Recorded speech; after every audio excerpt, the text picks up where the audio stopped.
bit out of it. Yeah. So, okay, what's the, yeah, I know you don't want to give any strategy here with Fedor, but I feel like he wants to get guys on the ground and you don't mind being there.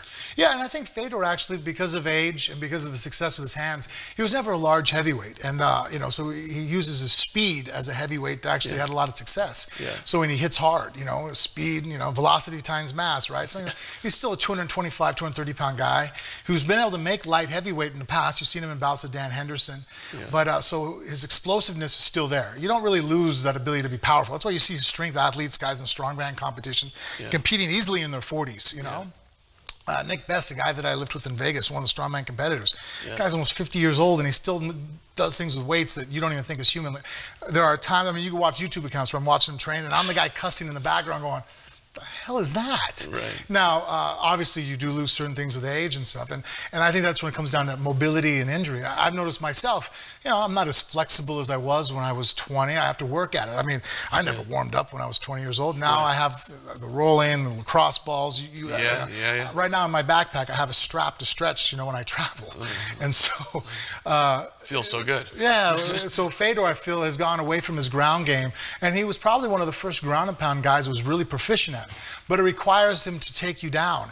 And I think that because the heavyweights nowadays are much bigger, stronger athletes than there were when he was really at his peak of his career, he's had a difficult time. And we saw it even in fights with Brett Rogers, and I think the cage is another factor. Yeah. You know, in a boxing ring, you don't have to be the better wrestler. In fact, wrestling isn't very easy in a boxing ring because you have nothing to shove someone against. Yeah. Where in the cage, wrestling becomes the #1 attribute.